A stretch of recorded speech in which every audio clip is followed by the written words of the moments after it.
Շնորհակալություն պարոն Քոչարյան, հարգելի գործընկերներ, ձեր քննարկման եմ ներկայացնում օրենսդրական երկու նախագիծ, որոնցից առաջինն է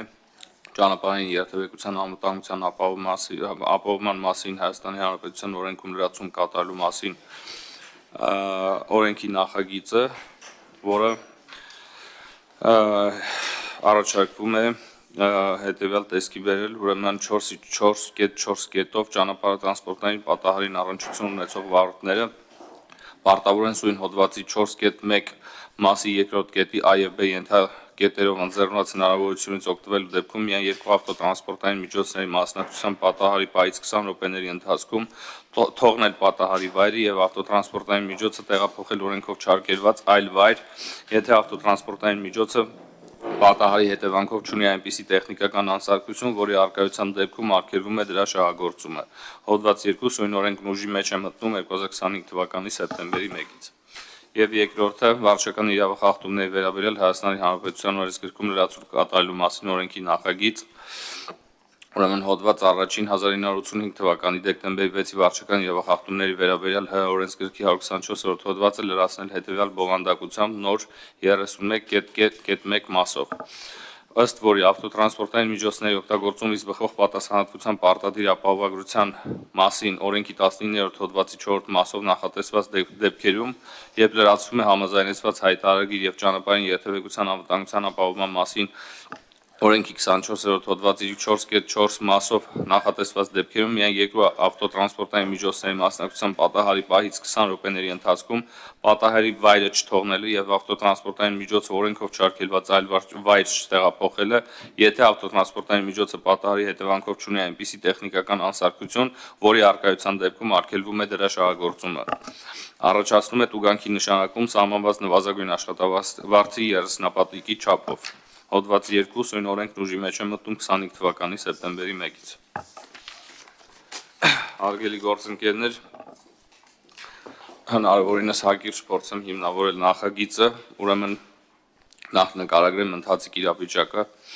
ուրեմն վարչական իրավախախտումների վերաբերյալ Հայաստանի Հանրապետության օրենսգրքի 124-րդ հոդվածը պատասխանատվություն չի սահմանում ողջամիտ ժամկետից ավել ճանապարհատրանսպորտային պատահարից հետո պատահարի վայրը չթողնելու և ավտոտրանսպորտային միջոցը օրենքով չարգելված այլ վայր չտեղափոխելու համար, մինչդեռ դրա հետևանքով ստեղծվում է այլ տրանսպորտային միջոցների վարորդներին կանգ առնելուն կամ երթևեկության ուղղությունը փոխելուն հարկադրող իրադրություն, առաջացնելով արհեստական խցանումներ։ Առաջարկվող փոփոխությամբ նախատեսվում է օրենսդրական բարեփոխման արդյունքում օժանդակել արհեստական խցանումների առաջացման ռիսկերի նվազեցմանը, հաշվի առնելով դրանց հետևանքով առաջացող սաստկալի հաճախ ժամեր տևող խցանումները, որոնք իրենց հերթին ունենում են անասելի բացասական թե անվտանգային, թե տնտեսական և թե առողջապահական հետևանքներ մեր քաղաքացիների համար։ Օրենքների նախագծերի սույն փաթեթը վերաբերելի է միայն թվով երկու ավտոտրանսպորտային միջոցների մասնակցության պատահարներին, երբ առկա է միայն գույքային վնաս և կողմերն ունեն համաձայնություն մեղավորության վերաբերյալ։ Առաջարկվելիք օրենսդրական փոփոխությունները կվերաբերվեն ապահովագրական պատահարների ընդհանուր թվի շուրջ 80-ից ավել տոկոսին համաձայն գործող բջջային հավելվածի ավտոապահովագրական մեկ պատուհան համակարգ ASFA համակարգ տեխնիկական սպասարկումն ապահովող Vivac Հայաստան ընկերության կողմից տրամադրված գրավոր տեղեկատվության։ Ընդունելով ՀՀ կառավարության առաջարկությունները համապատասխան նախագծով առաջարկվում է լրացում կատարել ճանապարհային երթևեկության անվտանգության ապահովման մասին ՀՀ օրենքի 24-րդ հոդվածում վերջինս լրացնելով հետևյալ բովանդակությամբ նոր 4.4 մասով և հաշվի առնելով նաև ՀՀ կառավարության համապատասխան առաջարկին այն շարադրել այնպես, ինչպես քիչ առաջ նշեցի օրենքի նկարագրության մեջ։ Ներկայումս գործող կանոնների օրենսդրության և գործնականում ձևավորված սովորույթի համաձայնեցված հայտարարով կարգավորվող պատահարներից հետո վթարի մասնակիցներն ըստ քայլերի հերթականության պարտավորվում են ներբեռնել գործող ավտոապահովագրական մեկ պատուհան համակարգի ASFA հավելվածն իրենց բջջային հեռախոսներում, սկսել լրացնել այն մուտքագրելով անձնական տվյալներ, վկայագրերի, այլ փաստաթղթերի, լուսանկարների, կոնտակտային տվյալներ, զանգահարել ապահովագրական ընկերություններին, նրանցից ճշտել հեռախոսահամար, որին այլ բջջային հավելվածներից հարկավոր է ուղարկել լուսանկարներ պատահարի վայրից, այնուհետև ճշտել դրանց ստացվել են պատշաճ կերպով թե ոչ և այլն։ Եվ այս բոլոր գործողությունների կատարման ընթացքում վթարի մասնակիցներն ազատ են տնօրինելու խցանում առաջացնող իրադրությունը, տնօրինելու ճանապարհն ազատելու ժամանակ, այն պարագայում, երբ նրանց միջև առկա է վթարի մեղավորության գույքային վնասի սահմանաչափի մասին համաձայնություն։ Գործնականում ՀՀ բոլոր վարորդներն արդեն հարմարվել են վթարից հետո անմիջապես ապահովագրական ընկերություն զանգելու պարտականությանը եւ դա կատարում են պատշաճորեն։ Բջջային հավելվածը բացակայում է մոտ 50% վարորդների հեռախոսներում, ինչը ներբեռնելն ինքնին մի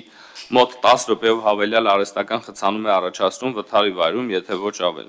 Միաժամանակ մյուս 50%-ում ում հեռախոսներում արդեն իսկ ներբեռնված է բջջային հավելվածը, պատահարի պահից պարտավոր են անցնել վերոնշյալ մուտքագրումների գործընթացն, ինչը բավականին ժամանակատար է։ Հարգելի գործընկերներ, ես ուզում եմ նաև ձեզ տեղեկացնել, որ այս պարոն Քոչարյանը նշեց, որ բավականին երկար ժամանակ մենք այս հարցերը քննարկել ենք, բացի կոնկրետ օրենքներում, օրենքի երկու կետերում փոփոխություններից, իրականում բավականին ծավալուն աշխատանք է կատարվել հենց բյուրոյի հետ եւ մասնավորապես բիվակ ընկերության հետ, այն հավելվածի հավելվածի ուրեմն լավարկման ուղղությամբ ես ինչպես նկարագրեցի այս հիմնավորման մեջ ըստ էության գործող հավելվածը եւ գործող կարգավորումները բավականին տևական ժամանակ են պահանջում վարորդներից, որպեսզի այդ ամբողջ գործընթացը իրականացնեն եւ ահա մենք բազմաթիվ քննարկումների արդյունքում եկել ենք մի օպտիմալ ուրեմն տարբերակի, որը մեր խորին համոզմամբ անգամներ կկրճատի այդ գործընթացը եւ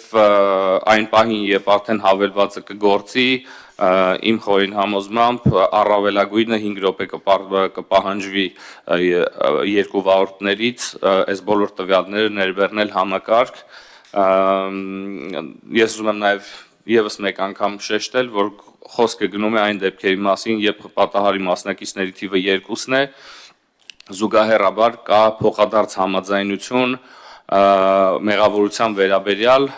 եւ ինչպես նաեւ կա համաձայնություն վնասի շեմի վերաբերյալ, որը այս պահին 400,000 դրամ է Երևան քաղաքում եւ 200,000 դրամ Երևան քաղաքից դուրս, ինչը փաստացի ընդհանուր վթարների թվի 80-ից ավել տոկոս է կազմում այս պահին, ինչը մեր խորին համոզմամբ էապես կնպաստի այդ արհեստական խցանումների նվազմանը եւ ընդհանուր քաղաքի շարժի բեռնաթափմանը։ Շնորհակալություն։